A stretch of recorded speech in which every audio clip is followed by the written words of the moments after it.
Hello everyone, welcome to another video. Today we will be making a new tier list for defensive tank immortals. We did this around 6 to 7 months ago, and since then we have got some new tanks. We have some adjustment to immortals, and I think it's about time to make another tier list. And probably in the future we're gonna make another one in about like a year or 6 7 months time where we might get more adjustment to the immortals. But for now we should be making one because it's the start of the new year 2025, and see maybe at the end of the year we can see some of the changes on the tier list as well. So yeah, as you can see on the screen right now, I have some of the older immortals already set up because I don't want to be going into them very much because yeah, there's a reason why they are collectible and B and A tier list, right? So we can talk a little bit about the A tier. The A tier, we have Trajan, we have Tokugawa, we have Ragnar. I think they are usable, they are good, and they can perform well in your probably your second, your third team. But as a main team, I'm not going to make them higher than A tier because I think it has to do with their element as well. Although Trajan is probably the most useful one in terms of because of the fire march being pretty strong. But if you go like 1v1 tank versus tank, I think Tokugawa is the better one. And then you have like very similar with Ragnar, where he is a tank where he supports Merlin. That's basically his purpose.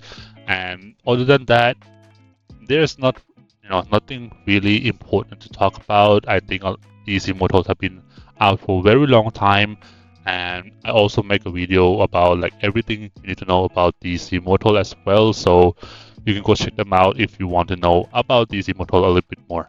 So now, our first S tier in this tier list is going to be Charles.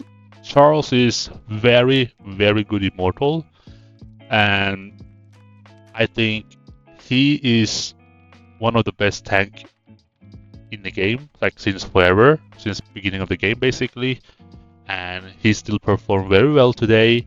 And if you just started the game, you want to get like a team you want to pick, I think Charles is a very good option to start with.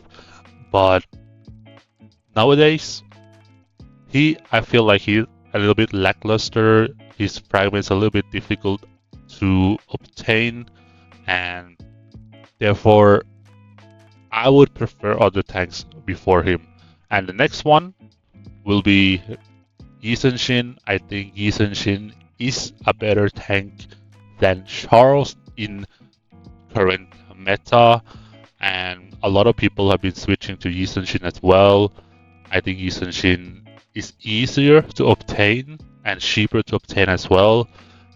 The only, I would say the only downside about Shin is the artifact is very difficult to obtain, and you might, want to spend a little bit to obtain it. It depends on the situation, but the thing is, Shin do not require to, have an artifact like EA artifact.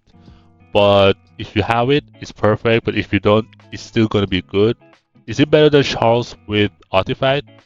I would say they are probably equally, in terms of tanks, and in some aspects against mages, I think Charles might be better. But in general, I would say Shin is better than Charles. And yeah, Shin is basically my favorite immortal, so I might be biased here. So on to the next one, we have Bjorn. Bjorn, in my opinion, is very, very underrated. He's super good.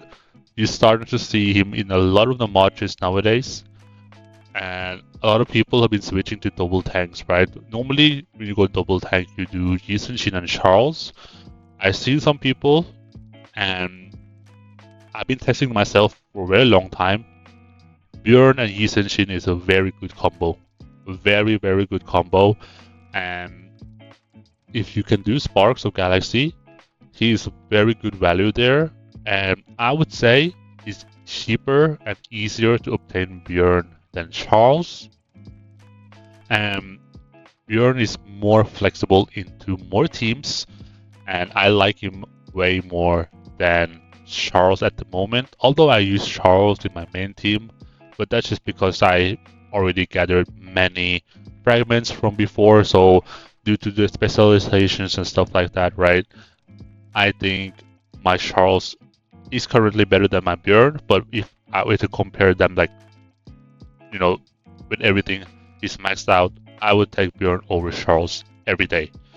So that being said, with the specialization stuff coming, that's play a huge role into the tanks and how you build them. And, most of them, I would say, work very well on the Iron Wheel specialization.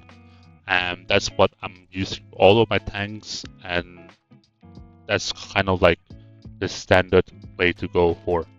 And the first S plus tier today, we will have basically these two together, right? Athena and Anubis. There are two different type of tanks in this game. You have more like attacking tanks, and you have more like definitely defensive, healing, or dispelling tanks. Like in Athena, she's one of that. Attacking tanks is, Anubis, where he debuff the enemies, where he do some damage as well. I think that is, two way to play the game. These two are the best tanks in the game. Just because they are chaos as well, but also because of their skills and abilities.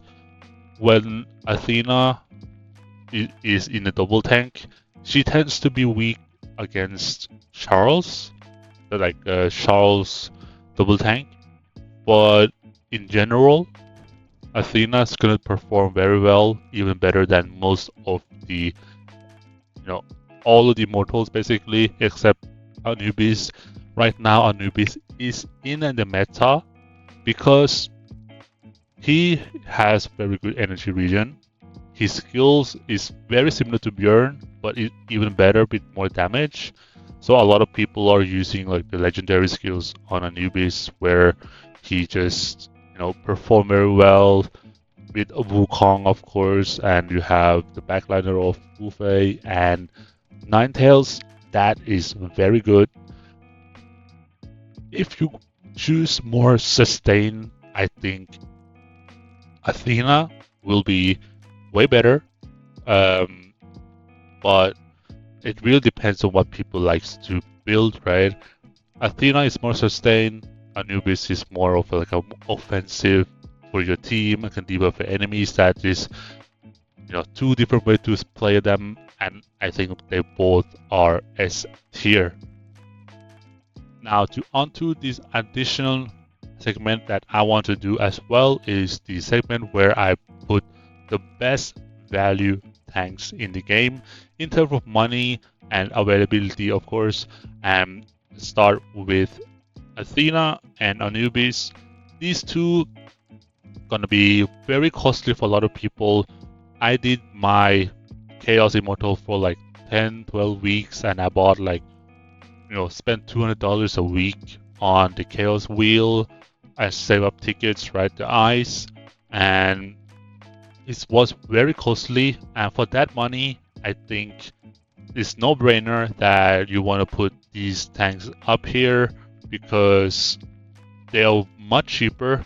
And actually, I want to put Charles here. The reason why I put Charles here is that you spend $100 to unlock him, but then you spend a lot of gems, and you're gonna consume a lot of times because that usually they pops up like maybe 5, maybe 10, maybe 50. It really depends how often he's gonna be showing up in the market. There are no other places to get him currently other than the market, or if you want to spend money, you have to spend $100 for 60 fragments each time. And for $100, I think you will better off just do Chaos Immortal. I would actually put him here as well in terms of value right now. It's very difficult to, determine how good he is for value. But if you compare it to, if you're rushing the Immortals, I would put him in A tier. But if you want to go for a long time, I would put in S tier because then you have time to get these Immortals, right? So that's kind of my, my take on Charles in terms of value. He's still very good tank, and if you play for a long time, you're most likely having him maxed out, right? So yeah, now let's talk about Yi Sun-shin and Bjorn. I think Yi Sun-shin is the best value tank in the game. The reason why is you can get, for 30k gems, you can get 600 fragments from him in the golden path. That, in my opinion, is a very, very good value. Also, he can be found in Summoning Hall. Also, he can be found in the Lucky Spin. Although Lucky Spin, in my opinion, I wouldn't recommend it. But if you want to do it, you go for it. I still recommend you guys to finish the golden path, and then after you finished it, you just gem up 30k, you easily 600k, 600 fragments.